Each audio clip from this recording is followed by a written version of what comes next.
Halo, selamat datang. Iya kak. Nggak, ini Pak apa kak? Panggil saya boleh, Kak boleh, Pak juga boleh. Tapi kayaknya biar nggak kayak gap kita nggak terlalu jauh, mungkin bisa panggil saya Kak aja lah ya. Ya.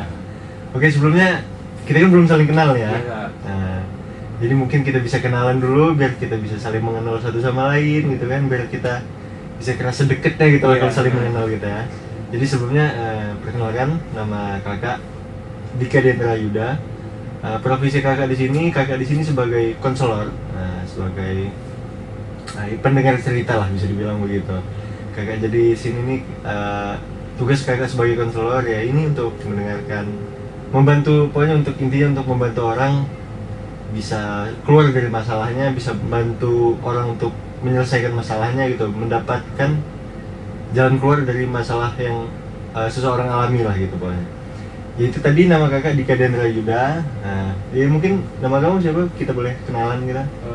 Jadi nama saya kak, nama saya itu Raka Al-Ghaffar. Nah, saya ini sedang melanjutkan studi SMA. Jadi jenjang saya sekarang ini masih SMA kak. Kamu masih SMA? Iya. Oh, SMA di? SMA di Pringsewu saya kak. Oh, SMA di Pringsewu. Iya. Asli Pringsewu. Asli Pringsewu saya kak. Wah.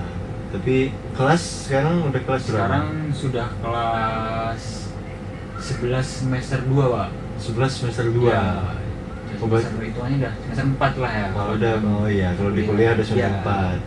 Udah UAS, sudah habis UAS. Nah, UAS ini kak bentar lagi. Bentar lagi.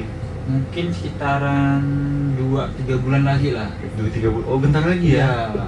Tapi udah siap ya untuk jalanin UAS. Siap nggak siap? Kayaknya harus Siap siap ya. Ya, intinya belajarnya kalau bisa jangan satu malam doang Ya. kalau bisa, tapi harus disiapin beberapa bulan belakangan tuh udah harus disiapin untuk menjalani ujiannya. Ya, tapi ya setidaknya 1 bulan terakhir itu digempur buat Iya belajar benar, juga, harus Kak. disiapin lah Iya. di otaknya biar ntar pas ujian nggak kaget dan bisa mendapatkan nilai yang maksimal begitu. Raka ya namanya. Iya kak. Raka tadi sebelumnya kesini gimana tadi? Naik apa? Jadi kesini tuh naik motor saya kak. Naik motor. Ya dari rumah dari Pringsewu ke sini kak. Kan lumayan jauh kan kak. Kalau Jauh. di sini kan, ini maksudnya daerah apa ini kak? Ya ini di Bandar Lampung ini. Oh, kalau di kelurahannya itu apa kak? Ini di kelurahannya di Kampung Baru. Kan lumayan jauh kak. Jadi Lumayan jauh. mana jalan Pringsewu kan ya Susah begitulah ya. ya. Normalnya Iya. jalan di Lampung tapi yang di Pringsewu gitu kak. Berarti, wah berapa jam kalau tadi dari Pringsewu itu lumayan jauh loh masalahnya. Kalau tadi saya sih ini kak sekitaran 1,5 lah. 1,5. Ya, Motoran ya, ya. kebetulan kan biasanya kalau motor cepet ya kak. Nah kebetulan tadi tuh lumayan macet. Tadi tuh mau berangkat tuh sebenarnya tuh panas kak. Waktu udah di Panas. jalan tiba-tiba hujan kak. Nah di situ juga neduh, makanya udah ya lumayan lama lah di jalan itu. Oh, berarti tadi sempat neduh dulu berarti ya. Neduh dulu itu tadi udah macet. Ya sebenarnya pagi itu, cerah ini, aman lah. Udah pede kan, dah, udah ya. pede. Berangkat, baru setengah jalan hujan. Hujan. Hujan Terus. Nah terus neduh, terus reda. Jalan kan namanya habis hujan kan pasti kan rame kan orang-orang pada betul. neduh. Nah Iya. habis itu langsung macet kak, masya Allah. Macet banget ya. Masya Allah. Kecapean, agak kecapean nih kayaknya nih. Jujur iya kak sedikit. Kecapean ya. Udah intinya kita istirahat di sini nih, sekalian tempat istirahat. Jadi sebelumnya mau nanya, kamu nyaman nggak di sini?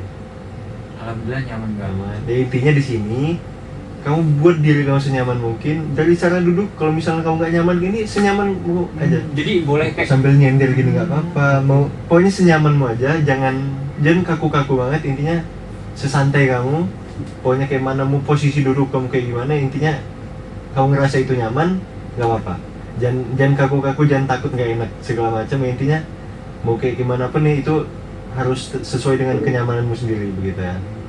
Jadi santai aja, intinya mau duduk kayak gimana juga aman kok. Penting kamu nyaman. Tapi kamu kayak gini nyaman ya? nyaman kan? Nyaman. Mungkin nanti kalau misalnya dalam selanjutnya dalam bicara selanjutnya kurang nyaman, mungkin saya bisa bahas sedikit. Ya boleh, nggak apa-apa. Intinya gimana nyamannya kamu aja lah ya. Yang penting kayak sedikit digeserin sedikit. Iya, nggak apa-apa. Pegal ya mungkin. Iya. Ya. Jadi kakak sebelumnya mau nanya dulu nih. Datang ke ruang konseling ini dengan tujuan ikut sesi konseling lah intinya. Iya. Ini yang pertama kalinya kah atau sebelumnya emang udah pernah ini baru pertama kali kak. Ya mungkin kalau misalnya kita cuman bercerita kepada orang lain, mendengarkan orang lain, itu ya kayak cuman jadi ini sih kak, cuman apa namanya, ya kayak sama teman sendiri lah. Nah tapi kan saya pernah kak, jadi saya misal saya cerita, malah teman saya itu membocorkan kak, walaupun ya memang sih membocorkannya hanya kepada pacarnya, tapi kan ya kan saya kan maksudnya kan janganlah ya, takut kita juga malu lah ya kak. Kita ingin tahu ya kita doang, kita kita berdua gitu ya. Oke, tadi kan kamu ngomong ini pertama kalinya ya kamu datang. Oke, jadi sebelumnya kalau kamu nanya, kamu tahu nggak sih konseling itu apa? Kalau itu yang kan tadi kan saya udah cari-cari tahu ya kak. Nah yang saya tahu tuh pokoknya ya kak. Nah konseling itu proses. Nah konseling itu kayak misal saya yang bercerita, sedangkan konselor itu yang mendengarkan cerita gitu kak. Kalau setahu saya ya, kak. Itu betul. Jadi benar itu kak. Benar ya, intinya konseling dan konselor tadi yang kamu ngomong. Konseling adalah yang meminta bantuan lah, yang butuh bantuan ya konseling. Sedangkan yang konselor adalah orang yang bertugas itu untuk memberi bantuannya itu. Jadi ibaratnya konselor itu kliennya, dan ini konselor ini adalah penyedianya gitu lah, menjadi fasilitatornya gitu. Jadi intinya saling melengkapi gitu. Dan konseling tadi benar kata kamu, tempat bercerita kan gitu kata kamu. Itu benar. Jadi konseling ini atau sesi konseling ini sebenarnya fokus utamanya ya, kalau kakak sampaikan fokus utamanya aja, konseling ini sebenarnya untuk pemberian bantuan kepada klien yang misalnya ada orang yang mengalami masalah, orang yang punya masalah dari masa lalu segala macam, intinya dia mengalami suatu masalah gitu. Mengikuti sesi konseling ini, dia itu tujuannya untuk mengatasi masalah yang dia hadapi, untuk menemukan jalan keluar dari masalah yang dihadapi, atau ya sekedar sharing-sharing bercerita untuk curhat masalah ya tentang masalahnya, atau ada keluh kesah yang mungkin yang ingin dia ceritakan. Intinya konseling itu kita saling membantu untuk menyelesaikan suatu masalah yang dihadapi klien. Dan di sini kan yang sebagai klien itu adalah kamu kan, sebagai konselingnya, yang mana kamu tadi ngomong juga, sempat ngomong ke kakak kalau kamu punya suatu masalah gitu tadi kan. Jadi itu intinya kita bakal cari bareng-bareng. Kakak di sini bakal bantuin kamu menyelesaikan masalah yang kamu hadapi. Kakak bakal bantu kamu menemukan jalan keluar yang kamu hadapi. Intinya kakak bakal support kamu, bakal membantu kamu untuk menyelesaikan masalah yang kamu hadapi itu tadi. Jadi intinya itu konselingnya, benar kata kamu tadi. Kalau misalnya bilang adalah untuk membantu gitu ya, untuk mendengarkan segala macam, ya benar. Dan konselor tadi juga kamu benar juga. Dan di sini kakak juga sebelum kita mulai nih sesi konselingnya, kakak mau ngejelasin dulu. Kalau di sesi konseling itu ada beberapa asas yang harus kita junjung. Jadi ada aturan-aturannya gitu. Ada aturan, iya benar. Ada asas-asas yang harus kita junjung, landasan-landasannya. Yaitu salah satunya itu asas kerahasiaan. Jadi kita menjunjung asas kerahasiaan ini sebenarnya tujuan utamanya agar cerita atau masalah yang kau ceritakan ke kakak nanti itu nggak akan kesebar kemana-mana. Kita berdua saling menjunjung tinggi asas kerahasiaan itu, biar apa yang kakak sharing ke kamu itu nggak kamu ceritain ke orang lain, apa yang kamu ceritain ke kakak itu nggak akan kakak sebarin ke siapa-siapa. Jadi intinya kita junjung sama-sama asas kerahasiaan itu. Jadi semua rahasia yang kamu ceritain nanti itu nggak akan, kakak berani jamin 100% itu nggak akan bocor kemana-mana. Kalau misalnya kamu tadi sempat ngomong kalau cerita ke teman kamu dan akhirnya teman kamu ngebocorin, dan itu nggak akan kakak lakuin. Jadi itu mungkin teman kamu, kalau sama kakak kamu cerita ke kakak berani pastiin rahasia kamu bakal tetap benar-benar kejamin 100% aman. Nah, jadi yang kedua itu ada asas yang namanya asas kesukarelaan. Sebelumnya juga kakak mau nanya nih, kau datang ke sini secara sukarela kah? Maksudnya secara sukarela dari diri kamu sendiri, keinginan diri kamu sendiri kan? Walaupun tadi ada faktor mungkin kira-kira diarahin kan, diarahin oleh guru kamu ya tadi ke sini. Tapi maksud kakak, apakah untuk datang ke sini ini benar-benar dari keinginan diri kamu sendiri atau ada paksaan dari orang lain gitu? Kalau untuk datang ke sini sendiri itu saya keinginan diri sendiri ya kan. Nah, untuk kenapa saya tadi nggak ke guru BK saya sendiri itu ya mungkin karena itu Kak, dari kurang yakin lah sama guru BK-nya. Ya bukan karena kurang percaya ya, tadi kan kurang lah, karena kalau guru BK juga kan banyak siswa yang diatur sama, betul. Nggak cuma saya sendiri. Kan kalau misalnya yang lebih profesional kan hitungannya kayak bisa lebih mendalami lah gitu. Iya benar. Nah, Jadi untuk datang ke sini sih itu ya sesuai keinginan saya sendiri gitu Kak. Sesuai keinginan sendiri ya. Iya, juga saya juga udah izin juga sama ortu. Jadi udah izin. Ya, udah seminggu sebelumnya sih Kak, saya udah bilang sama ortu kayak Bu, besok minggu besok aku mau ke Bandar Lampung lah Bu. Ditanyain kan, mau ngapain nak? Ini Bu, mau ke konseling.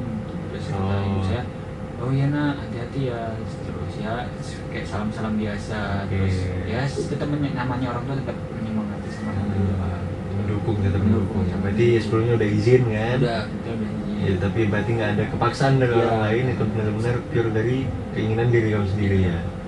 Oke, berarti kan kamu udah suka rela nih untuk datang ke sini.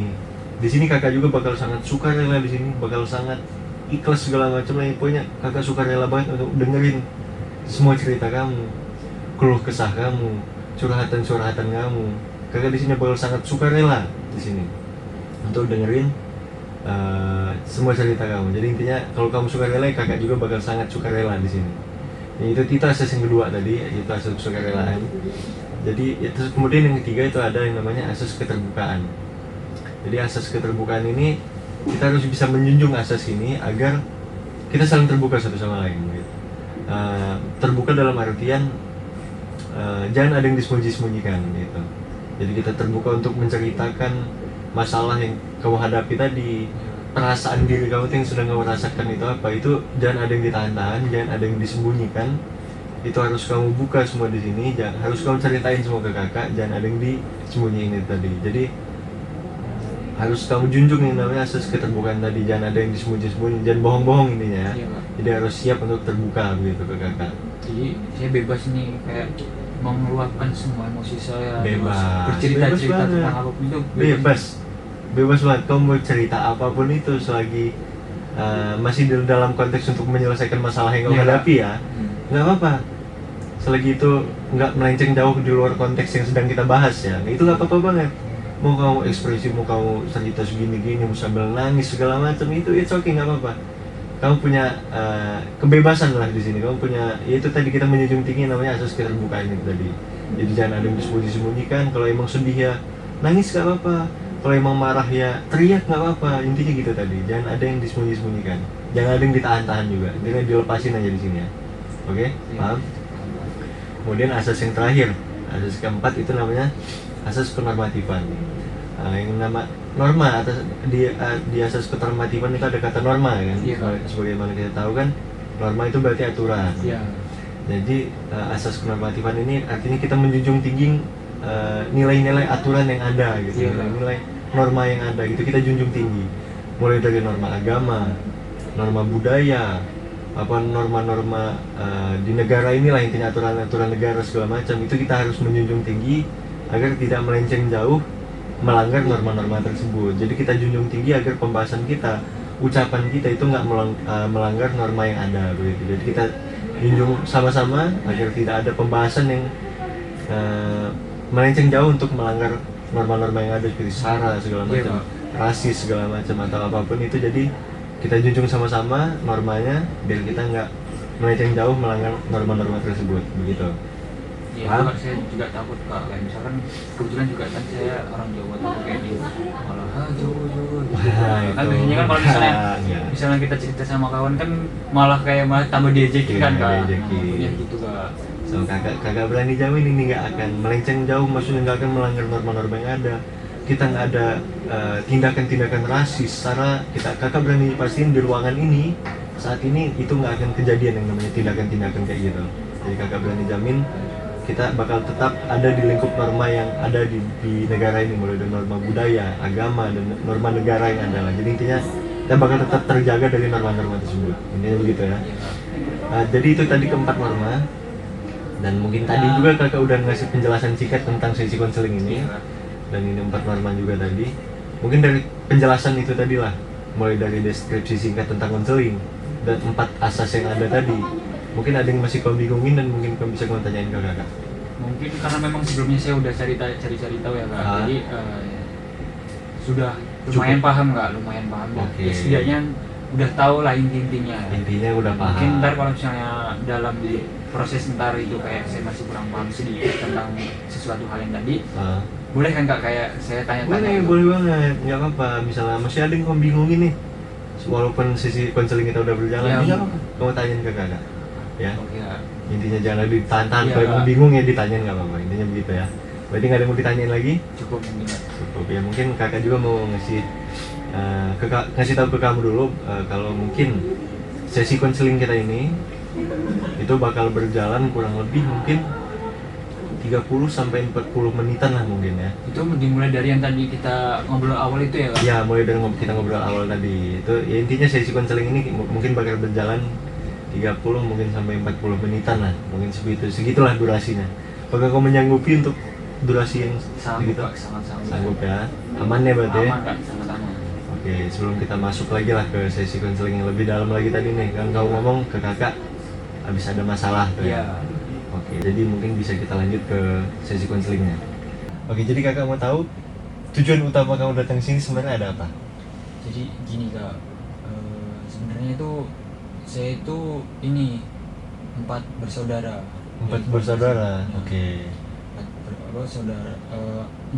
bersaudara itu perempuan laki perempuan. Nah kebetulan saya anak tengah, kembar yang laki. Oh ya. Nah, tujuan saya di sini nih ini mau cerita Kak. Jadi di sini kayak ngerasa dibanding-bandingin gitu Kak sama orang tua saya. Dibanding-bandingin. Oke. Dengan kembaran saya gitu Kak. Oke, kembaran kamu. Oke, jadi nih kakak mau coba nyebutin lagi. Jadi kamu tuh anak tengah ya? Iya, anak tengah dari 4 bersaudara. Oke, dari 4 bersaudara berarti kakak cewek. Iya. Kemudian kamu Iya. dengan kembaran kamu. Iya. Kemudian baru adik kamu cewek lagi Iya. gitu. Oh, berarti di akhir dan di awal dan di akhir itu ditutup dengan anak cewek itu Iya. tadi. Oke. Kemudian apa lagi? Ada yang bisa lain lagi? Ya, mungkin itu juga yang Dibanding-bandingkan.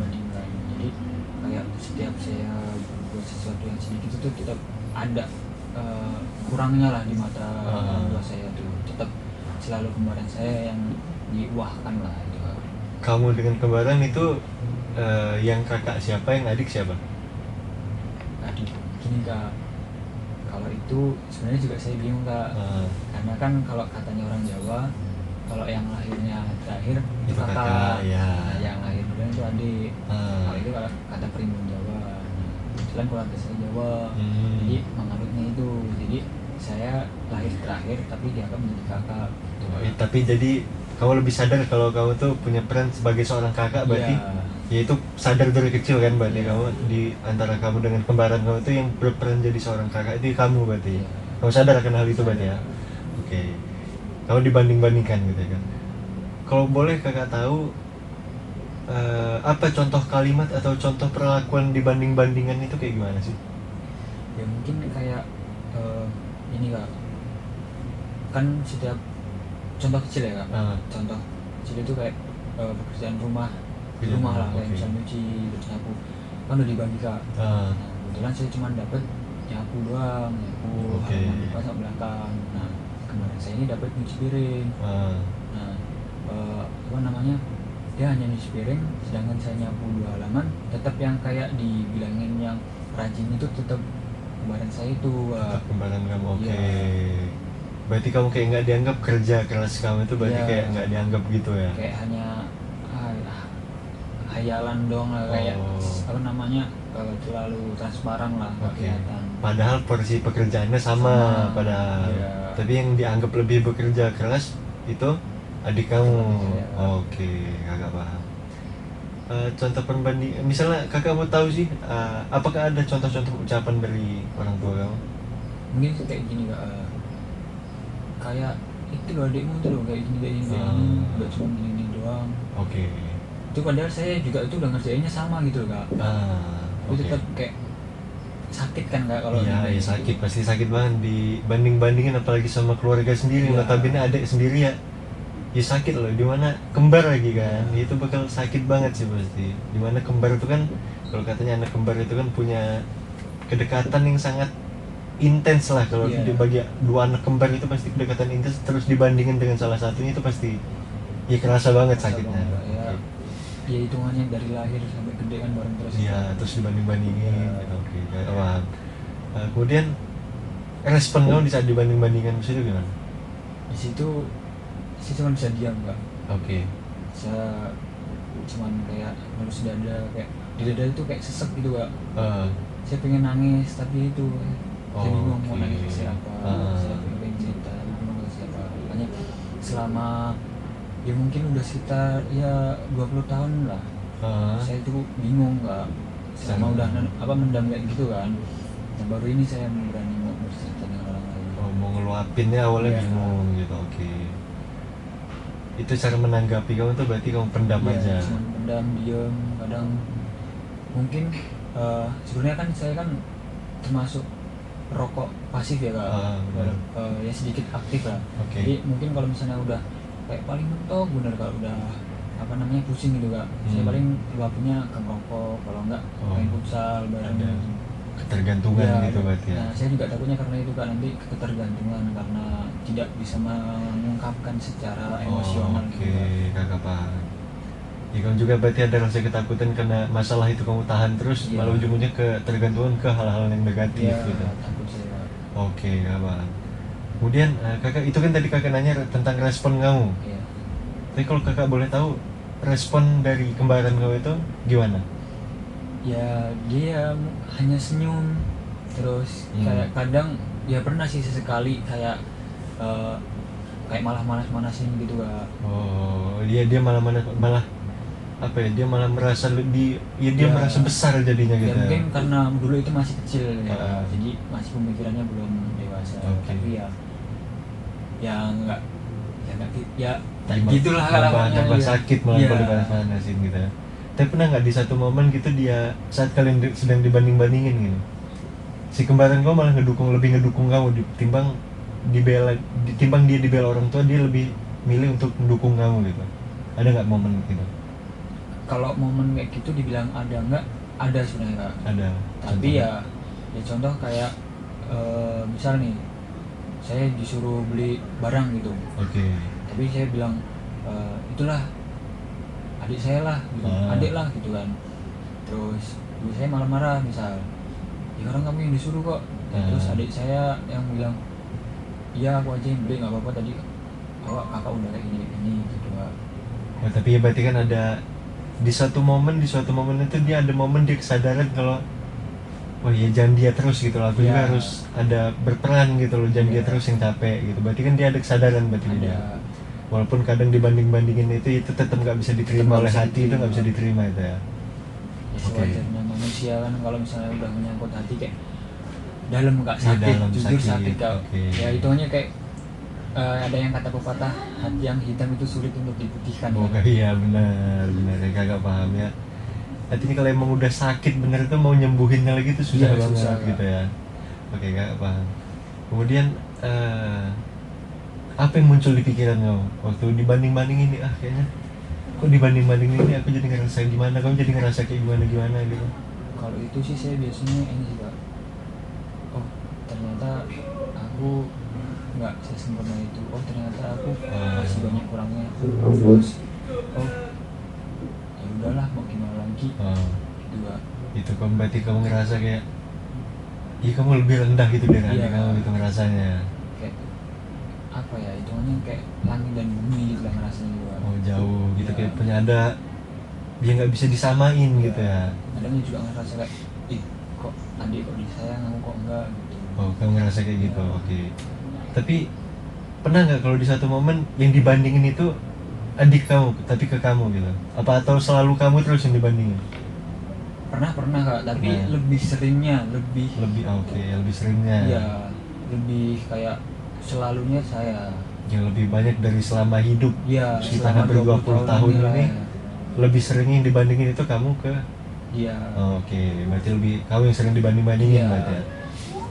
Tapi kakak sebelumnya mau nanya, pola asuh waktu kecil lu gimana kakak? Apa emang udah terbiasa si adik yang dimanja, atau kemudian kamu yang selalu dituntut untuk kamu harus bisa gini sebagai seorang kakak? Untuk pola asuh ya kan, saya kan 4 bersaudara. Nah kebetulan juga kembar. Nah waktu soalnya saya sama kakak saya itu bedanya cuma sekitar 6 tahun lah Kak. 6 tahun. Jadi waktu saya kecil itu saya masih sama ibu saya umur berapa ya, 1 tahun lah, 1 tahun ya, masih kecil lah, masih balita misalnya. Nah, masuk ke jenjang TK, sebelum TK gitulah, itu saya ini diasuh, saya sama adik saya itu diasuh dengan orang yang berbeda. Oh, 2 orang ini diasuh dengan orang yang berbeda. Oke. Itu selama sampai SD kelas berapa ya, kelas 5 ya. Biasanya mungkin seperti ini Kak, kayak misal ya kalau tidur tetap di rumah, tapi kalau misalnya pagi atau siang sore itu tempat yang diasuh itu. Oh, berarti kalian waktu kecil itu bukan di satu rumah yang sama gitu ya, bukan di 2 rumah yang berbeda. Oke, terus gimana?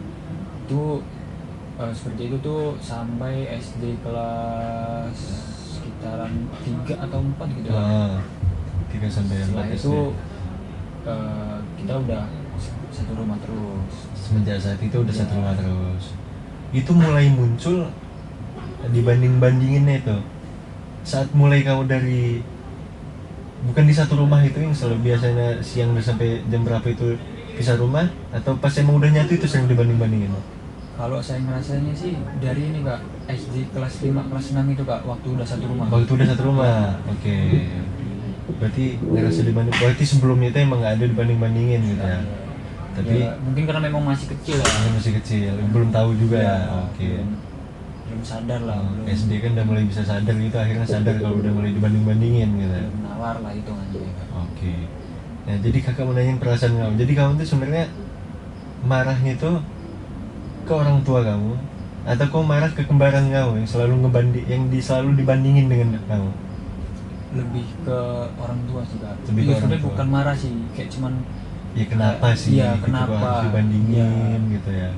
Ya berarti kayak ada lebih rasa kayak kamu bingung kenapanya itu ke orang tua, bukan ke? Iya, ke orang tua, bukan ke kembaran saya. Nah, tapi ada perasaan nggak senengnya atau perasaan dongkol banget nih sama selalu dibandinginnya sama kembaran, ada perasaan? Ada Kak, pasti ada. Ke kembaran pasti ada. Oke, tapi dongkolnya sebatas bukan yang nyampe Enggak sampai yang ngedown benci banget, bener, enggak. sampai berantem itu kayaknya enggak juga kalau saya. Tapi nggak tahu ya kalau misalnya dia misal saya kayak berbuat kesalahan dikit terus dia kayak bener-bener ngongkol gitu sampai yang bener-bener kayak mau mukul itu kurang tahu saya Kak. Tapi kalau saya pribadi ya itu hanya mungkin dongkol ya, mungkin karena Ya, saya ngerasa gitu aja. abang gitu kan, jadi kayak nggak tega gitu lah Ya, Kak. lebih bisa mengayomi Iya. gitu ya. Oke, berarti ya cuman sebatas dongkol di saat itu aja, udah tuh kemudian udah beda hari udah itu hilang gitu. Iya. Perasaan dongkol itu Iya ya. Kak, bener banget Kak. Oke, berarti dan apa ya maksudnya perasaan kamu terhadap orang tua, ya rasa bingung kamu tadi kepada orang tua itu berarti udah terakhir sejak lama berarti? Udah lama Kak. Udah dari lama banget? Iya udah ya itu saya ngerasanya dari kelas ya 4, 5, 6 SD itulah. Oh, mulai dibanding-bandingin ya, mulai sadar sampai itu. sekarang. Iya. Berarti kan emang agak sakit berarti Iya. kan? Sakit banget, dalam banget berarti ya? Ya udah mendam apa ya, mendam batin lama lah. Oke, jadi sekarang berarti kan kamu lebih tahu bingung ke orang tua kamu sendiri, Iya. kenapa perlakuannya kok kayak gini ke kamu gitu berarti kan? Oke, jadi sebenarnya di konseling ini kita bakal gunain namanya teknik kursi kosong. Nah, itu apa itu Kak? Jadi kursi kosong adalah ibaratnya berarti kan kamu ada perasaan bingung itu ke orang tua. Iya. Jadi nanti kamu bakal kakak tempatin di satu kursi, yang dimana di depan kamu ntar ada satu kursi kosong, yang mana kursi kosong ini sebagai apa ya, sebagai media untuk kamu ngebayangin kalau yang lagi duduk di kursi kosong itu adalah orang yang sedang kamu pikirin gitu loh, yang mana kamu sebutin tadi kan, yang mana berarti orang tua. Berarti dibayangin kamu ntar yang di kursi kosong itu ada orang tua kamu. Di saat itu ntar kamu bisa nanyain, kenapa sih kok ngelakuin ini ke aku doang gitu, kenapa kok sampai nyampe ngebanding-bandingin gitu, kenapa, apa alasannya gitu. Ntar boleh kamu tanya-tanyain, nanti bakal kakak tempatin di satu kursi kosong itu tadi. Ya mungkin kita bisa langsung lanjut ke tahap teknik. Kita langsung lanjutin itu aja ya. Oke. Nah, tadi yang kakak bilang tadi teknik kursi kosong tadi, sekarang di depan kamu ada satu kursi kosong. Nah, sekarang kakak mau kamu bayangin orang tua kamu tadi yang udah ngebanding-bandingin kamu tadi, terus kamu rasain perasaan yang udah kamu rasain waktu dibanding-bandingin itu tadi. kamu rasain pakai hati banget, kamu dalamin perasaan itu, kamu pikirin kira-kira apa yang ada pikiran yang muncul di pikiran kamu itu, atau keluh kesah yang ada muncul di pikiran kamu itu, kamu keluarin semua. Misalnya ada itu perasaan kamu itu tadi, ada perasaan dongkol sama orang tua, ada perasaan kesalnya mungkin, ada perasaan bingung kenapa kok malah dibanding-bandingin. Itu semua pertanyaan yang muncul di pikiran kamu keluarin, kamu tanyain. Sekarang bayangin di depan kursi kosong ini, itu adalah orang tua kamu yang ngebanding-bandingin kamu tadi. Kamu bayangin, kamu ungkapin semua perasaan kamu, perasaan yang udah ketahan, mungkin udah hampir mau 20 tahun ketahan, kamu keluarin sekarang. Bayangin sekarang di depan kamu ada orang tua kamu sekarang, kamu keluarin apa yang kamu rasain, keluh kesah kamu tadi, kamu keluarin kenapa misalnya kamu emosi, kamu kesel, kamu sedih, segala macam kamu keluarin. Sekarang itu, kamu bayangin sekarang di depan ada orang tua sekarang, coba kamu mulai ungkapin, mulai dari aku nggak senang atau ibu kenapa sih kok kayak gitu, bisa dimulai dengan kayak gitu dulu. Tapi sekarang kakak mau kamu mulai ungkapin ke orang tua kamu yang ada di depan sekarang, dibayangin kamu. Boleh dimulai, nggak apa-apa.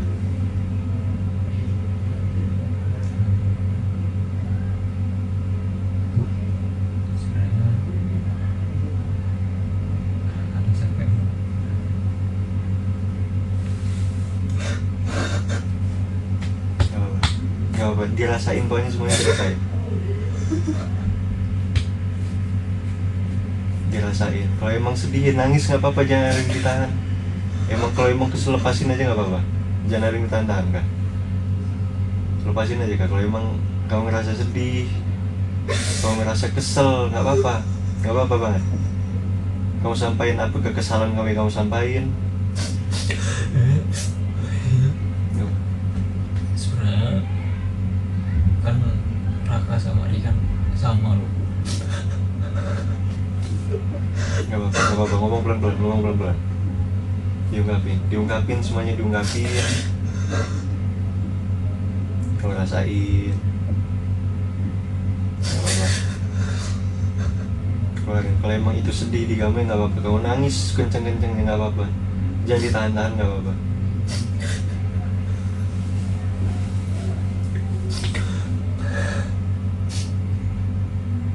Kan kita kembarku, jadi ya memang kadang Ricky yang kayak kerjanya paling keras, tapi kan nggak selalu.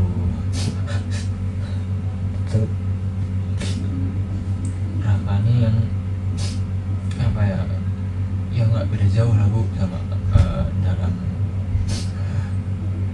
kerja, tapi kenapa selalu kayak dibanding-bandingin gitu Bu? Ibu nggak tahu Ricky itu sebenarnya kayak mana. Gue lepasin aja.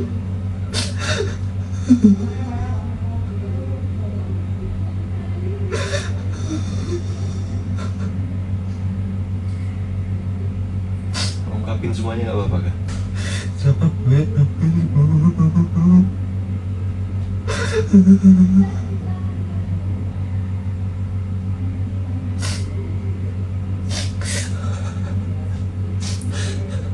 Keluarin aja semuanya, nggak apa-apa. Nangis nggak apa-apa. Kalau emang kesel, emosi, teriak nggak apa-apa. Nggak apa-apa, dikeluarin semua perasaan.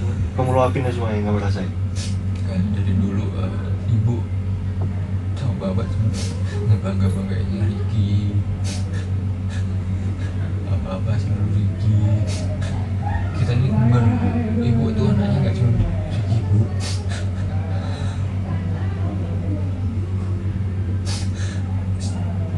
Sebenarnya itu yang ibu tahu ya cuma ibu doang Bu. Sini yang hidupin, yang tahu ibu kali itu tuh sini Bu.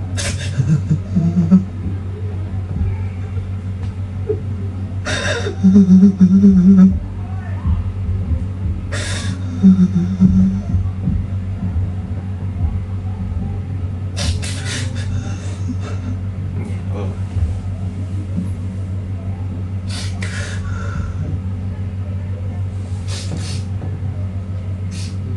Ya dapat cuma ngomong, cuma bisa bilang ya mereka capek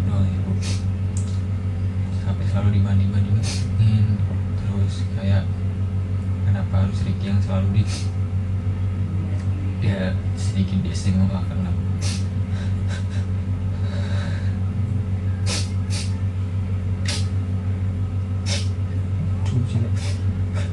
Paling mau disampaikan lagi, kalau emang ada perasaan kesel, ya nggak apa, ungkapin aja kan, nggak apa kan. Jangan ada yang ditahan-tahan, intinya kamu keluarin semua di sini, kamu luapin semua di sini. Kalau emang misal kamu kesel, ya nggak apa, kamu luapin di sini, nggak apa-apa banget. Jangan ada yang kamu tahan-tahan. Kalau misalnya ada masih ada yang keluh kesah yang kamu rasain, ada yang ganjel di hati, nggak apa, keluarin lagi. Jangan ada yang ditahan-tahan. Pokoknya keluar dari sini kalau bisa ya.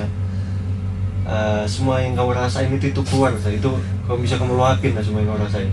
Udah kamu pendam lah mungkin, yang kamu pendam selama ini udah selalu kamu tahan, nggak pernah kamu lepasin, ya kamu lepasin di sini.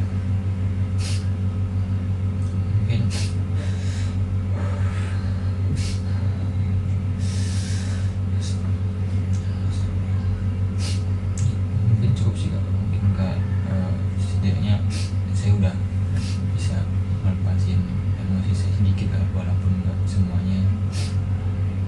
Saya udah merasa lebih lega lah dari sebelum-sebelumnya. Ya, tapi kalau emang masih ada nggak apa-apa dilepasin masalah tentang dibanding-bandingin, atau emang masih ada masalah gimana dengan orang tua, ya nggak apa-apa disampaikan sekarang. Jangan ada yang tahan-tahan. Ada yang mau disampaikan lagi orang tua, ya nggak apa-apa. Ya, mungkin kayak terima kasih ibu udah mau merawat dari kecil, udah mau menyayangi Raka, terus cuman minta tolong sih ya, itu cuman itu sih, kayak jangan dibanding-bandingin lah. Namanya anak kalau dibandingin orang tua itu pasti sakit. Jadi ya walaupun tidak bisa langsung dihilangin, mungkin kalau hal dibandingin itu ya mungkin ibu sama bapak kayak apa namanya, kayak nggak inilah, nggak dalam waktu ngomong itu kayak spontan gitu, dalam bukan dari kesadaran diri penuh. Nah, spontanitas dalam berbicara gitu. Jadi saya Raka ya cuma pengen pesan sama bapak ibu, jangan dibanding-banding lagi anaknya. Kita tuh anaknya sama, kita tuh anaknya bapak ibu, jadi nggak ada pembeda dari diantara kita. Udah mungkin apa masih ada yang mau disampaikan lagi? Mungkin cukup sih kak. Sekarang tenangin dulu, atur dulu napasnya, tenangin dulu. Kalau emosi mau nangis ya nggak apa-apa banget, nangis nggak apa-apa. Ada emosi mau teriak ya nggak apa-apa. Udah, kalau emang nggak mau nangis, misalnya emang udah keluarnya, udah sekarang tenangin dulu, ditarik napas dulu, diatur penapasannya, apa, tenang dulu. Mungkin cukup sih kak. Sebelumnya saya mohon maaf ya kak, kayak bisa nangis. Ya nggak apa-apa lah. Ya emang tujuan kita ini kan, kakak dari tadi kan udah ngomong dari awal, kalau emang tujuan kita konseling ini, kalau emang apa yang kamu rasain, keterbukaan tadi yang kakak sampaikan. Kamu emosi ya kamu teriak nggak apa-apa, kamu lagi marah kamu teriak nggak apa-apa, kamu lagi sedih kamu nangis nggak apa-apa, ada yang kamu bingungin kamu tanya nih nggak apa-apa, semuanya kamu ekspresiin di sini. Jangan ada yang tahan-tahan. Ya kita, itulah gunanya teman, ada gunanya konselor segala macam, itu gunanya untuk bisa saling bercerita, untuk saling sharing. Jadi kalau bisa ada masalah ya jangan kamu tahan sendiri, jangan kamu pendam sendiri. Nah selanjutnya gini kan, kakak mau kamu pindah ke, sekarang kamu duduk di posisi di sini.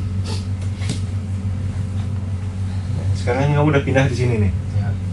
Nah sekarang kakak mau kamu sekarang memposisikan diri kamu sebagai orang tua setelah anaknya ngomong kayak gitu ke kamu gitu. Kakak mau sekarang kamu jadi orang tua tadi, dengar ucapan tadi kayak gitu, keinginan anaknya kayak gitu. Sekarang kakak pengen kamu jadi orang tua yang ya responnya kayak gimana di kamu, bahasin. Kalau itu ya intinya itu kamu yang ngerespon, itu ucapan dari anak itu tadi ngomong, yang minta untuk nggak dibanding-bandingin. Sekarang kakak mau kamu ngerespon sebagai seorang orang tua itu tadi, ngerespon ke anak itu tadi. Jadi di sini saya kayak itu jadi orang tua ya kak. Sekarang kamu jadi orang tua, tadi kamu anak yang meminta kenapa kok malah dibanding-bandingin gitu, kamu minta jangan dibanding-bandingin karena nggak ada pembedanya. Sekarang kakak mau kamu jadi orang tua yang ngerespon dari ucapan si anak tadi gitu. Ya mungkin ini sih kak, sebenarnya itu ibu bapak itu sayang sama kakak. Sebenarnya nggak ada niatan buat ngebeda-bedain, ya mungkin karena spontan tadi, karena bukan dari kesadaran diri penuh bisa ngomong kayak gitu. Ya bapak sama ibu sama bapak juga pasti minta maaf yang sebesar-besarnya kepada kakak ya. Nantinya mungkin kedepannya dia nggak mungkin sih, pasti harusnya kedepannya ibu sama bapak perbaiki lagi, nggak membanding-bandingkan lagi antara Raka dengan adiknya, begitupun dengan kakak ya, kakaknya ataupun adiknya yang satunya itu, ibu dengan bapak tidak akan membandingkan lagi. Pada intinya bapak sama ibu sama bapak ini minta maaf yang sebesar-besarnya kepada Raka. Itu yang tadi Ino juga bilang, sebenarnya itu bapak sama ibu sayang sama Raka. Jadi itu lebih gitu lah. Lebih gitu. Itu intinya, itu cara kamu merespon dari ucapan ya. Dari itu saat kamu mensucikan diri kepada orang tua. Ya. Sekarang kamu minta kakak mau kamu balik lagi sih. Itu adalah respon orang tua yang keluar dari mulut kamu sendiri tadi. Nah sekarang kakak mau kamu balik lagi jadi Raka lagi, jadi diri kamu sendiri lagi. Kakak mau tahu respon kamu setelah orang tua kamu tadi ngerespon ucapan kamu tadi yang sebelumnya tadi dengan respon yang kayak gitu tadi. Sekarang kakak mau jadi kamu Raka dan merespon jawaban dari orang tua kamu tadi.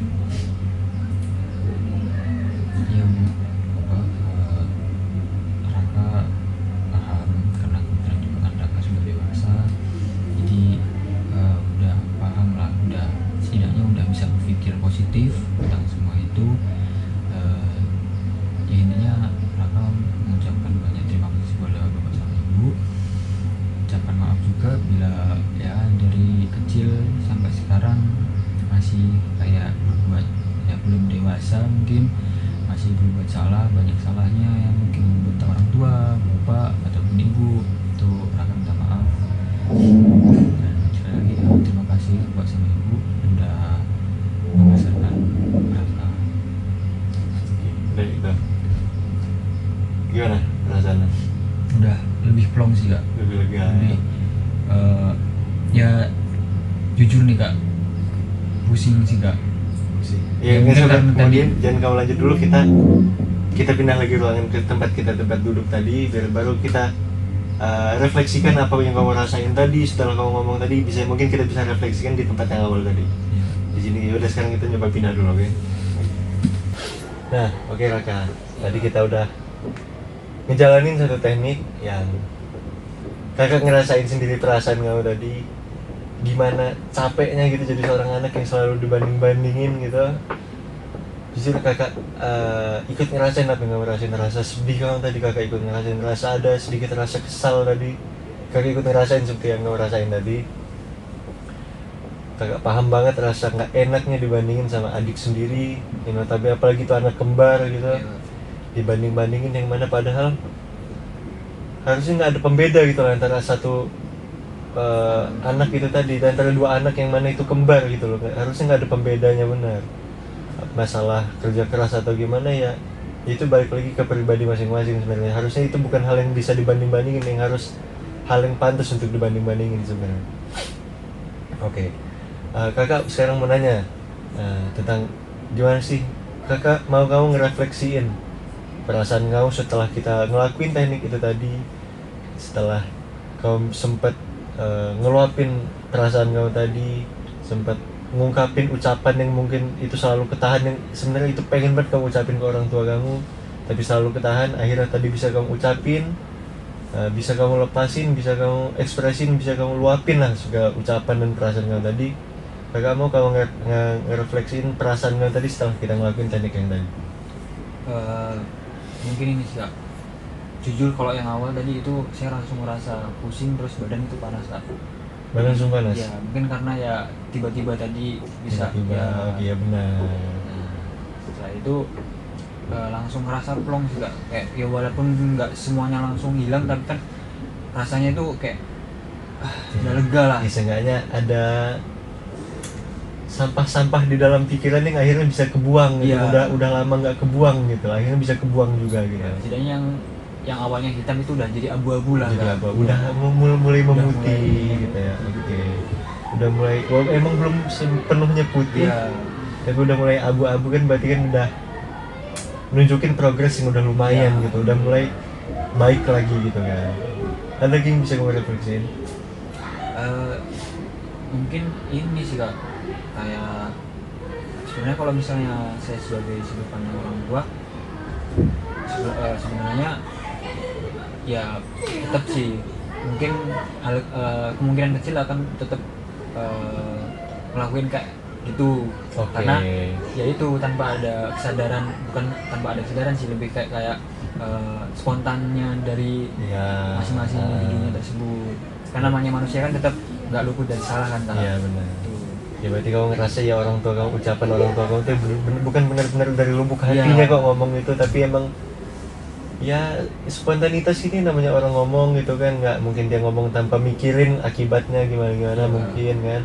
Ya namanya orang tua, ya orang tua kakak juga jujur sebenarnya ya ngomong gitu, ya ngomong tapi nggak mikirin dampak ke depannya gimana. Jadi ya mungkin orang tua kamu ngomong gitu itu bukan benar-benar dari lubuk hatinya, tapi emang itu mungkin keluar aja spontanitas, dia spontan keluar ya, soalnya dia nggak mikirin dampak ke depannya gimana yang bakal terjadi ke kamu. Jadi mungkin dia emang udah akhirnya ceplos saja ngeluarin ucapan itu. Mungkin ada lagi yang bisa kau refleksiin?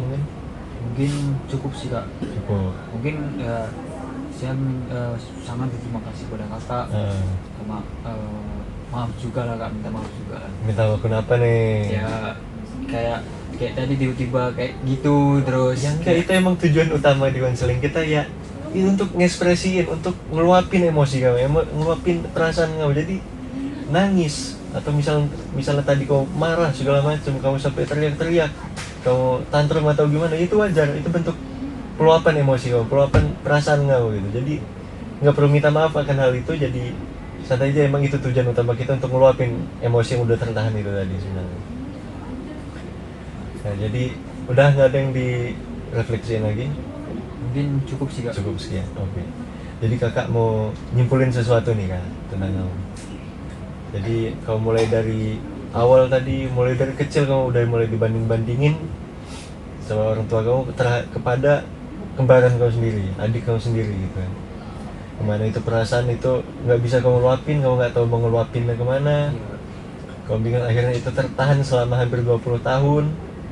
20 tahun bukan waktu yang sebentar, 20 tahun itu ya waktu yang sangat lama. 20 tahun itu untuk nahan masalah yang berat banget kayak gini, perasaan yang sakit mungkin, yang sangat berkesan di hati ini, nyampe mungkin nggak akan bisa hilang lagi, itu berbekas banget. Itu sangat berat untuk 20 tahun, durasi 20 tahun itu berat banget.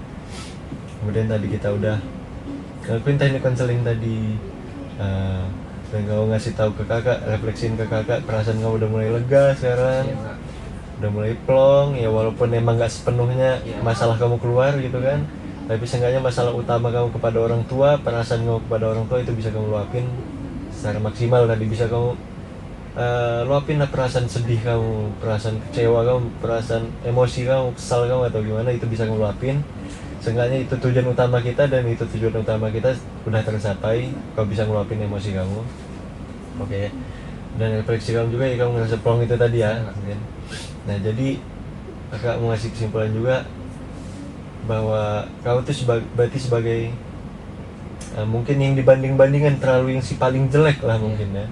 Kamu yang paling lemah, kamu yang paling gak bekerja keras dibandingkan sama kembaran kamu. Yang mana kakak tadi sempat dengar, yang padahal ya orang tua kamu nggak tahu sifat asli adik kamu gitu. Yang padahal kamu sendiri tahu, tapi orang tua kamu nggak tahu. Tapi kamu berusaha nyembunyiin bahwa kamu berusaha nyembunyiin ke orang tua kamu bahwa ya adik kamu tuh emang benar-benar hebat gitu, benar-benar pekerja keras, walaupun sebenarnya ada sisi negatifnya yang nggak akan kamu tunjukin ke orang tua kamu dong. Mungkin kayak merasa saya ini kan kakaknya gitu, kakak mungkin kan saya langsung kayak membongkar aibnya adik saya sendiri. Jadi harus bisa tetap ngebuat adik kamu ini berkesan di mata orang tua kamu tuh. Kamu nggak mau ngilangin pandangan itu berarti. Itu niat yang bagus Kak. Kamu hebat, walaupun udah dibanding-bandingin, diucapin yang mungkin bukan pekerja keras, diucapin gitu, dikata-katain segala macam, tapi kau masih ada niatan baik untuk apa ya, mempertahankan nama baik adik kamu, walaupun nama baik kamu sendiri udah agak turun, nama baik kamu sendiri udah mulai diinjak-injak, tapi kau masih ada niatan untuk ngelindungin, untuk mempertahankan nama baik adik kamu. Itu hebat banget, kakak apresiasi itu. Kakak akuin kedewasaan kamu, kakak akuin kekuatan mental kamu, kakak akuin. Nggak semua orang bisa kayak gitu, nggak semua orang bisa kuat kayak gitu. Rata-rata kemungkinan orang yang udah dibanding-bandingin itu nggak akan bisa, dia nggak akan mau, nggak akan ikhlas ngebaik dengan ngebalas dengan kebaikan juga gitu. Biasanya kan balas dendam gitu. Balas dendam, ya dengan hal yang negatif gitu, nggak akan dia mau ngebalas dengan hal yang positif, dengan hal kebaikan gitu tadi.